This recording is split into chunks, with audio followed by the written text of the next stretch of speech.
দরকার ছিল। ঠিকের আওয়াজ এখানে। অমুসলিম, তোমাকে মনে রাখতে হবে, এই দেহে বইছে খালিদ বিন ওয়ালিদের রক্ত, এই দেহে বইছে ওমর ফারুকের রক্ত। আমরা ওমর ফারুকের উত্তরসূরি, খালিদ বিন ওয়ালিদের উত্তরসূরি। যেমন ভাবে বদরের ময়দানে 313 জন সাহাবাকে নিয়ে বদরের প্রান্তর আমরা বিজয় লাভ করেছিলাম। অমুসলিম, আবার তুমি জেগে ওঠো, আবার কাফের বেঈমানগুলো পালাতে বাধ্য হবে, বলেন ঠিক কিনা? সম্মানিত উপস্থিতি, চেতনা তো আমার একটাই, চেতনা হচ্ছে ওমর ফারুক রাদিয়াল্লাহু তাআলা আনহুর চেতনা। হাদিসের পাতার মধ্যে যেই কথা উল্লেখিত হয়, আল্লাহ রাসূল সাল্লাল্লাহু আলাইহি ওয়াসাল্লাম সহ হযরত ওমর ফারুক রাদিয়াল্লাহু তাআলা আনহু বসা ছিলেন। এমন তো অবস্থায় আল্লাহ রাসূল সাল্লাল্লাহু আলাইহি ওয়াসাল্লামকে হযরত ওমর ফারুক রাদিয়াল্লাহু তাআলা আনহু বলছেন, ইয়া রাসূল সাল্লাল্লাহু আলাইহি ওয়াসাল্লাম, আলাসনা আলাল হক ওয়া হুম আলাল বাতিল।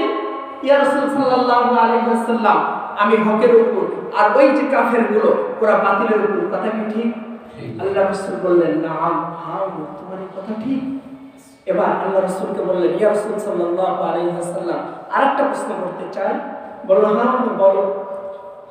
ওমর রাদিয়াল্লাহু তাআলা বললেন, ওমর রাদিয়াল্লাহু তাআলা আল্লাহ রাসূলকে বললেন, আল্লাহ রাসূল বললেন যে হ্যাঁ তুমি বলতে পারো, প্রশ্ন করতে পারো।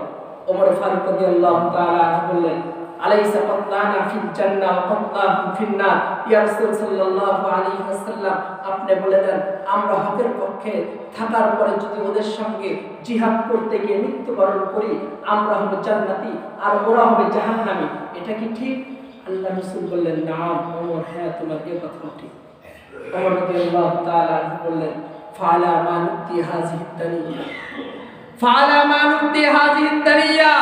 ইয়া রাসূল সাল্লাল্লাহু আলাইহি ওয়াসাল্লাম, তবে আমার মাথা কেন নিচে থাকবে? আমার মাথা কখনোই নিচে থাকতে পারে না। ওই বড় কাফের, ও কাফের, আর আমি মুসলিম। ও জানছে ও বললে জাহান্নামী, আর আমি জানছি আমি বললে জান্নাতি। ওই বড় কাফের জাহান্নামী হবার পরে ওর মাথা যদি নোয়াতে না পারে, আমি ওমর হকের পক্ষে থেকে জান্নাতে যাওয়ার সুসংবাদ পেয়ে আমি কখনো ওই বড় নাস্তিক আর মুরতাদের কাছে মাথা নোয়াতে পারি না, বলেন ঠিক কিনা? ঠিক তেমন ভাবে মুসলিম, আজকে যখন আমার কোমলমতি শিশুদেরকে নিয়ে কিছুদিন পূর্বে ছিল ডারউইনের বিবর্তনবাদ, আজকে আবার শুরু হয়েছে যেই সমস্ত কোমলমতি শিশুদেরকে নিয়ে আজকে ধর্ম ব্যবসা শুরু করেছে। ক্লাস 7 এর বইয়ে শরীফ থেকে শরীফা হওয়ার গল্পের মাধ্যমে মানুষকে যখন সমকামিতার দিকে আহ্বান করছে, অমুসলিম, তোমার জন্য এখন মাত্র একটাই কাজ বাকি, তুমি ওমরের মতো গর্জন দিয়ে মাঠে নামো, নয়তোবা শাহাদাত হয়ে আল্লাহর দরবারে হাজির হবা, নয়তোবা গাজী হয়ে ইসলামকে আমার বাংলার বুকে উড্ডীন করবা, বলেন ঠিক কিনা? এখানে আমরা কিভাবে প্রতিবাদ করব? ওরা তো অনেক বড়, ওদের সামনে আমাদের দাঁড়ানোর মতো ক্ষমতা নেই। সম্মানিত উপস্থিতি, মহান রব্বুল আলামিনের এই কথাটা আল্লাহ রব্বুল আলামিন 1450 বছর পূর্বেই আমাদেরকে জানিয়ে দিয়েছেন। আল্লাহ রব্বুল আলামিন বলেন, ও পৃথিবীর মানব জাতি, তোমরা এমন একটা সময় আসবা যে সময়ের মধ্যে দেখবা তোমরা অত্যন্ত কম শক্তির অধিকারী, কিন্তু তোমাদের মাথার উপরে তোমাদের অধীনস্থ, অর্থাৎ তোমাদের মাথার উপরে যে সমস্ত প্রতাপী থাকবে এরা হবে অনেক ক্ষমতাবান, এরা হবে অনেক শক্তিশালী। তখন তোমরা কি করবা? এর বাস্তব উদাহরণ দিতে গিয়ে রব্বুল আলামিন সূরাতুত তাহার মধ্যে হযরত মুসা আলাইহিস সালামের ঘটনাটা এনে দিয়েছেন। রব্বুল আলামিন বলছে, ও পৃথিবীর মানব জাতি, তোমরা মুসা আলাইহিস সালামের এই ঘটনা থেকে একটি শিক্ষা নাও। কি শিক্ষা নিবা? রব্বুল আলামিন আর মুসা আলাইহিস সালামের কথোপকথন চলছিল। এমন তো সময় হযরত মুসা আলাইহিস সালাম যখন এমন একটা স্থানে রয়েছেন, অন্তিম মুহূর্তে রব্বুল আলামিন বলছেন, ও মুসা, আমা তিলকা বিয়ামিনিকা ইয়া মুসা, ও মুসা তোমার ডান হাতে এটা কি? মুসা আলাইহিস সালাম বলছেন, ক্বালা ইয়া আসা, আমার হাতে হচ্ছে এটা লাঠি, এটা লাঠি। আতাওয়াক্কাউ আলাইহা ওয়া আমশু বিহা আলা গনামি ওয়ালিয়া ফিহা মাআরিবু উখরা। এই লাঠি দ্বারা আমি আমার ছাগলকে পাতা পেরে খিলাই।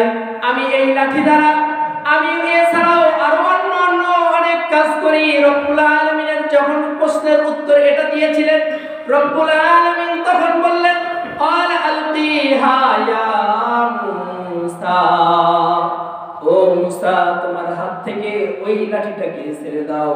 আর যখন লাঠিটাকে ছেড়ে দিলেন ফাআলকাহা ফাইদা হিয়া হাইয়াতুন তাসআ, সঙ্গে সঙ্গে একটি বিশাল আকৃতির সাপে পরিণত হয়ে গেল। সম্মানিত উপস্থিতি, সাধারণত আমাদের সামনে যদি কোনো সাপ বের হয় আমরা কি সাপটার দিকে এগিয়ে যাই নাকি সাপটাকে দেখে ভয় পেয়ে পালাই? সাপটাকে দেখে আমরা ভয় পেয়ে পালাই। ঠিক মানুষ হিসাবে যদি আমাদের মধ্যে এটা থাকে, মূসা আলাইহিস সালামের মধ্যে এটা থাকে।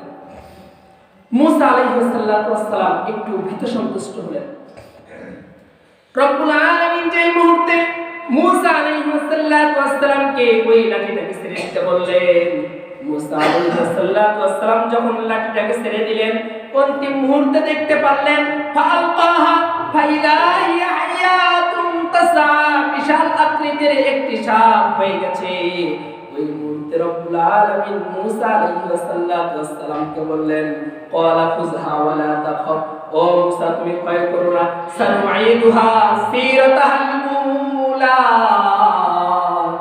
রব্বুল আলামিন বলছেন ও মূসা তুমি এই সাপটার কল্লাটাকে মুখ দিয়ে ধরো, দেখবা একে পূর্বের অবস্থায়, যদি পূর্বের যেই অবস্থা ছিল সেই পূর্বের অবস্থায় ফিরিয়ে দেওয়ার মালিক কে? আল্লাহ। সম্মানিত উপস্থিতি, এই গল্পটা শুধু আপনাদের সামনে আমি এই কারণেই বললাম, এই গল্পটার মধ্যে আমাদের শিক্ষা হচ্ছে, আমাদের শিক্ষা এটাই, কেননা রব্বুল আলামিন আমাদেরকে যে শিক্ষা দিচ্ছেন সেই শিক্ষা হচ্ছে বাতিল যতই মোটা হোক না কেন, বাতিল যতই বড় হোক না কেন, তুমি ওই বাতিলের কাল্লাটাকে মতলিয়ে ধরতে পারো। রব্বুল আলামিন বিজয়টাকে, চূড়ান্ত যে বিজয় আসবে সেই বিজয়টা তোমার হাতেই তুলে দেবে। রব্বুল আলামিন আমাদের শুধু এখানে শিক্ষা নয়, আরো শিক্ষা দিচ্ছেন। যেই মুহূর্তে মূসা আলাইহিস সালাম যখন চারপাশে ওই সমস্ত ফিরাউনের বাহিনীর হাতে যখন পাকড়াও হয়েছিলেন, সামন পাশে নীলনদ ছিল, অন্তিম মুহূর্তে মূসা আলাইহিস সালাম বলেছিল ও রব্বে কাবা আল্লাহ মাতা নাসরুল্লাহ, তোমার সাহায্য কোথায়? রব্বুল আলামিন তো তাকে অ্যানসার করে দিয়েছিল আলা ইন্না নাসরুল্লাহি করিব, ও মূসা তুমি ভয় পেও না, আমার সাহায্য অতি নিকটবর্তী। সম্মানিত উপস্থিতি, আজকেও সেই কথার সঙ্গে তার ধারাবাহিকতায় আমি একটি কথাই বলতে চাই, হ্যাঁ মুসলিম তুমি হ্যাঁ মুসলিম তোমার ভয় পাওয়ার কারণ নাই, তুমি এক আল্লাহর উপর বিশ্বাস রাখো।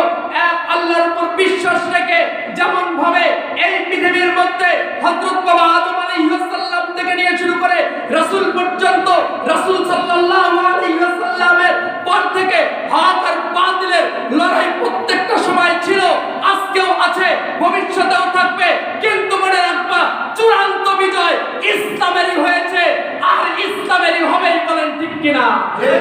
সম্মানিত উপস্থিতি, হক আর বাতিলের লড়াই ছিল। মূসা আলাইহিস সালাম যখন হকের পক্ষে ছিল, বাতিলের পক্ষে ছিল ফিরাউন। যখন ঈসা আলাইহিস সালামের হকের পক্ষে ছিল, বাতিলের পক্ষে ছিল ওই সময়ের খ্রিস্টানগুলো। হযরত মুহাম্মদুর রাসূলুল্লাহ সাল্লাল্লাহু আলাইহি ওয়াসাল্লাম যখন হকের পক্ষে ছিল, বাতিলের পক্ষে ছিল জাহেল। ঠিক তেমন ভাবে হযরতে ইমামে আযম আবু হানিফাকে তারা সাথ দেয় নাই। ইমামে আযম আবু হানিফা হকের পক্ষে যখন ছিল, সেই সময়ের সরকার ছিল বাতিলের পক্ষে।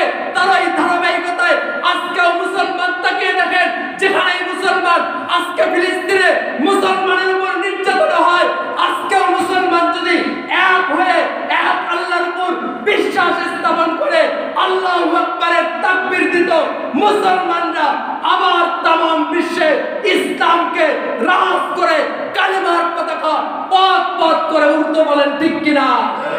সম্মানিত উপস্থিতি, বলতে পারেন এর উদাহরণ দেন। উদাহরণ আমাকে বেশি দূরে যেতে হবে না।